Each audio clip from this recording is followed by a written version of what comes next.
Nitrogen containing functional group, इनमें सबसे पहले हमारे पास है जो क्लास है उनको कहते हैं एमाइंस।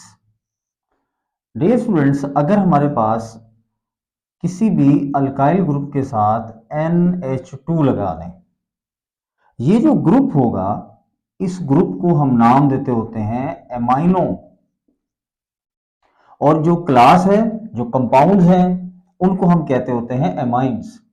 इनमें एक बात बड़ी इंपॉर्टेंट जो आपको याद रखनी है कि ये हमेशा प्राइमरी, सेकेंडरी और टर्शियरी एमाइंस में हम इनको डिवाइड कर देते हैं।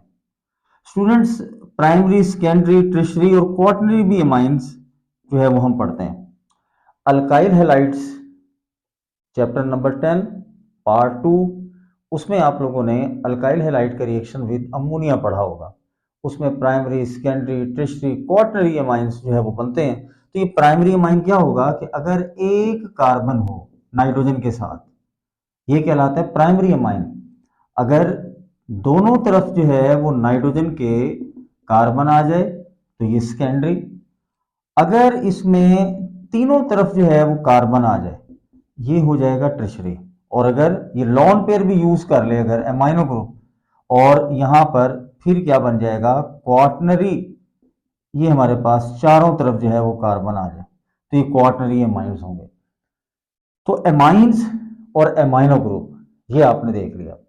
डियर स्टूडेंट्स के अगर हमारे पास C डबल बॉन्ड ONH2 होगा तो वो एमाइड होता है। मैं आपको अभी आपको थोड़ी देर पहले ये पॉइंट क्लियर किया है। लेकिन अगर सिर्फ C डबल बॉन्ड O ना हो, सिर्फ R हो, तो हम इसको एमाइनो ग्रुप कहेंगे। नेक्स्ट हमारे पास स्टूडेंट्स वो है इमाइंस। इमाइंस क्या होंगे?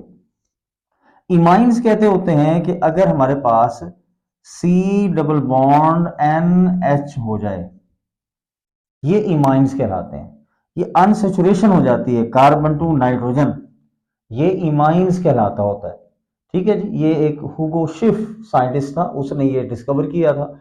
इनको शिफ बेसिस के नाम से बहुत बड़ी एक क्लासिफिकेशन है ऑर्गेनिक कंपाउंड्स की, तो वहां पर जो है इनको यूज किया जाता है। तो ये है इमाइंस। C डबल बॉन्ड ONH, ये इमाइनो ग्रुप भी कहलाता है। इमाइनो ग्रुप, इसका जो फंक्शनल ग्रुप का नाम है वो एमाइनो, और जो कंपाउंड्स हैं ये क्लास है, दैट इज कॉल्ड द इमाइंस। अब नेक्स्ट है जी हमारे पास सायानाइड्स, या हम इनको कहते हैं नाइट्राइल्स। ये नाम है इनका नाइट्राइल्स का। स्टूडेंट्स, ये अगर R ग्रुप के साथ CN लगा दिया जाए, ये जो ग्रुप होगा CN, इसको कहते होते हैं सयानो ग्रुप। सयानो ग्रुप, या हम कह देते हैं सायानाइड, हम नाम दे सकते हैं। अब इसमें एक चीज आपने याद रखनी है कि अगर हम यहां लिख देते हैं जैसे CH3CN, अगर हम इसका आयूपिक नेम लिखना चाहें तो हम इसको लिखेंगे इथेन नाइट्राइल। इथेन नाइट्राइल यानी अल्केन नाइट्राइल्स ये कहलाते हैं। और अगर आप इसका कॉमन नेम लिखना चाहें तो ये बन जाएगा मिथाइल CH3, ये मिथाइल, और CN सायानाइड, ये बन जाएगा मिथाइल सायानाइड। बड़ी इंटरेस्टिंग बात आपको बताने जा रहा हूं। अगर ये C के साथ अटैच हो तो, लेकिन अगर यही C अटैच ना हो, कार्बन अटैच ना हो, लेकिन नाइट्रोजन अटैच हो, तो फिर ये कहलाता होता है आइसोसायानेट। इसको हम आइसोसायानेट के नाम से जो है वो जानते हैं। स्टूडेंट्स देखें, अगर मैं इसको यूं अटैच कर दूं RN ट्रिपल बॉन्ड C, ये कहलाता होता है आइसोसायानेट। अब यहां स्टूडेंट्स कहते हैं कि ये जो चार्ज क्या होगा इस पे, स्टूडेंट्स यहां पर ये एक पॉजिटिव और ये नेगेटिव चार्ज होता है, क्योंकि ओवरऑल न्यूट्रल होता है इसलिए हम इसको राइट अप नहीं करते। ये कहलाता होता है आइसोसायानाइड। ठीक है जी, तो ये हमारे पास हो गया CN। CN में हमेशा ये बात आपने याद रखनी है कि ये कार्बन टू नाइट्रोजन जो है ये ट्रिपल बॉन्ड होता है, ट्रिपल बॉन्ड होता है। तो ये हो गया नाइट्रोजन कंटेनिंग फंक्शनल ग्रुप। एक लास्ट फंक्शनल ग्रुप हमारे पास है, वो हमारे पास होता है नाइट्रो। नाइट्रो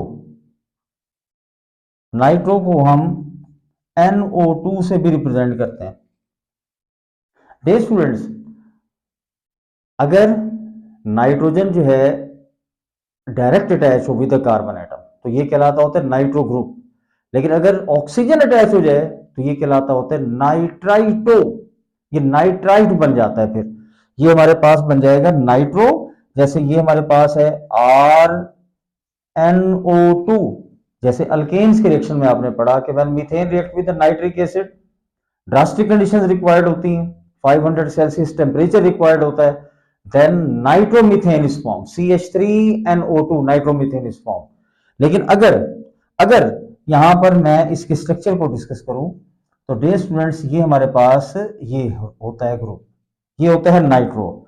लेकिन अगर ये लिंकेज जो है यहां पर बनने के बजाय इस ऑक्सीजन से अटैच हो जाए, यानी ये कार्बन से अटैच हो, ये वाला हिस्सा, इसको हम नाम क्या देंगे, इसको हम नाम देंगे नाइट्राइट। ये क्या कहलाएगा, नाइट्रो, और ये क्या कहलाएगा, नाइट्राइट। ये बड़ी इंपॉर्टेंट बात आपने समझनी है। जैसे यहां पर मैंने आपको बताया आइसोसायनाइड के हवाले से, और यहां पर आपको बताया नाइट्रो और नाइट्राइट के हवाले से, तो ये बात बड़ी इंपॉर्टेंट। स्टूडेंट्स, हमने नाइट्रोजन कंटेनिंग फंक्शनल ग्रुप्स को कंप्लीट किए। अब हम आते हैं सल्फर कंटेनिंग फंक्शनल ग्रुप्स की तरफ। सल्फर कंटेनिंग फंक्शनल ग्रुप्स में हमारे पास जो कुछ क्लासेस हैं या ऑर्गेनिक कंपाउंड्स हैं, उनमें सबसे पहली बात हम करेंगे सल्फाइड्स के हवाले से। सल्फाइड्स, ये स्टूडेंट्स आप लोगों ने एक कंपाउंड चैप्टर नंबर 8 में पढ़ा होगा जिसको नाम देते हैं mustard gas, beta beta dichloroethyl sulphide. ये सल्फाइड वही है। ये अगर सल्फर के दोनों तरफ कार्बन एटम्स अटैच हो जाएं, इनको कहते हैं सल्फाइड। इसको हम थायो ईथर भी कहते हैं, थायो ईथर्स भी कहलाते हैं, ये थायो ईथर्स भी कहलाते हैं, ये सल्फाइड्स भी कहलाते हैं। ठीक है जी, ये हमारे पास हो गया जी यहां पर कंपाउंड।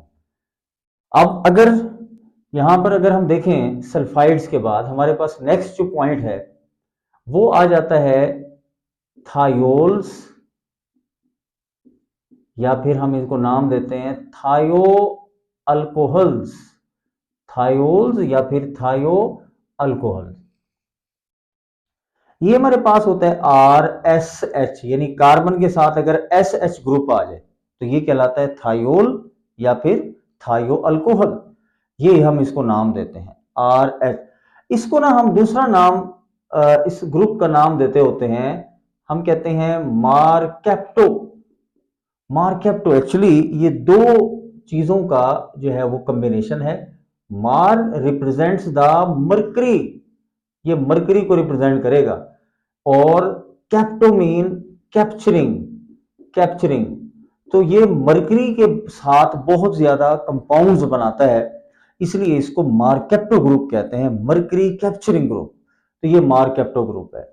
तो डियर स्टूडेंट्स, ये हमारे पास एंड हो गए तमाम फंक्शनल ग्रुप्स। यहां तक इनकी क्लासेस के बारे में इनकी जितनी भी इंपॉर्टेंट इंफॉर्मेशंस थी वो मैंने आप तक पहुंचा दी।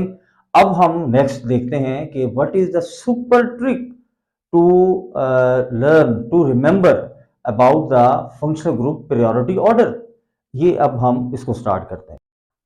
डियर स्टूडेंट्स, जैसे कि मैंने आपको बताया था कि लेक्चर के एंड में एक ऐसा सुपर ट्रिक मैं आपसे शेयर करूंगा जिससे आपको इंशाल्लाह पूरे फंक्शनल ग्रुप्स भी याद रहेंगे और उनके प्रायोरिटी ऑर्डर्स जो हैं स्पेशली ये आपको याद रहेंगे कि अगर डिफरेंट कंपाउंड्स में डिफरेंट फंक्शनल ग्रुप्स आ जाएं तो आपने किसको प्रायोरिटी देनी है, वो कंपाउंड क्या कहलाएगा।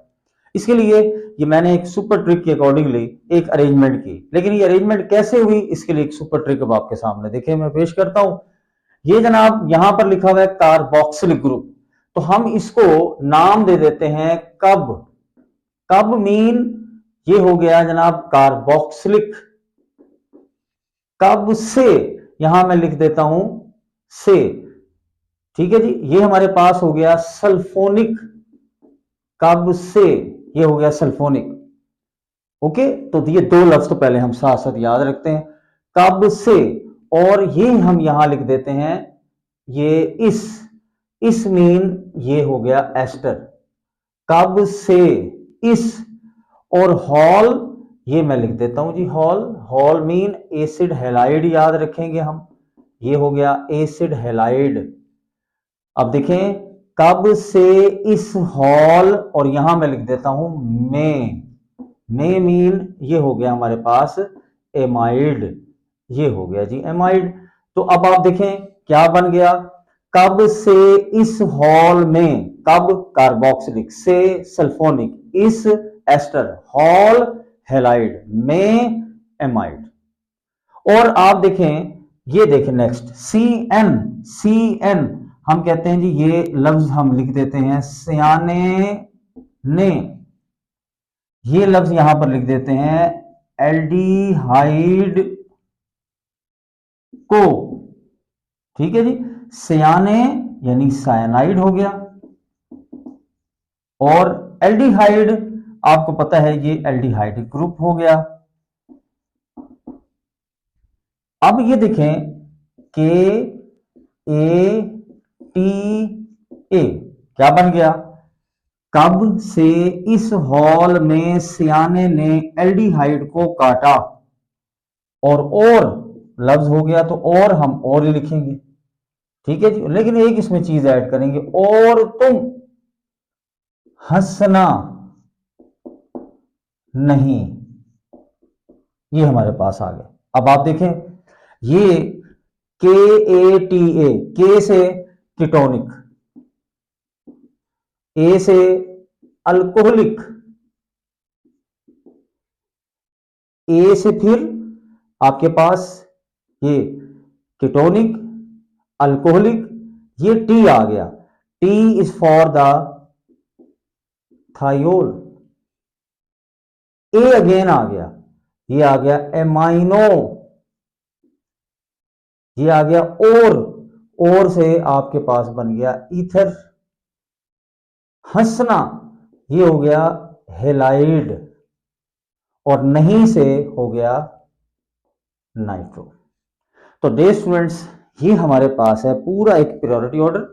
इस पूरे प्रायोरिटी ऑर्डर के मुताबिक आप ये सेंटेंस है जिसको आपने याद रखना है, और वो सेंटेंस क्या है, कब कार्बोक्सिलिक से सल्फोनिक, इस एस्टर, हॉल एसिड हैलाइड, में एमाइड, सियाने ने सी एन साइनाइड, एल्डिहाइड को एल्डिहाइडिक ग्रुप काटा, कीटोनिक, अल्कोहलिक, थायोल और एमाइन, और से ओ आर, और तुम हंसना हैलाइड, नहीं से नाइट्रो। होपफुली आपने ये प्रायोरिटी ऑर्डर बहुत आसानी से जो है याद कर लिया होगा, और अब आप फौरन जो है एक वर्कशीट डाउनलोड करें, और साथ ही एमसीक्यूज का कुछ काम है उसको भी जो है वो डाउनलोड करें। और जैसे कि मैंने वीडियो के स्टार्ट में बताया था कि जैसे जैसे आप कमेंट बॉक्स में एडअप करेंगे, इंशाल्लाह मैं आपको साथ साथ रिस्पॉन्ड करूंगा। अपना, अपने मुल्क का, अपने माँ बाप का, सब लोगों का बहुत ख्याल रखें, खूब पढ़ें और कुछ बन के दिखाएं, इस मुल्क की और आने वाली नस्लों की ज़रूर खिदमत करें। Thank you very much. अल्लाह हाफिज़।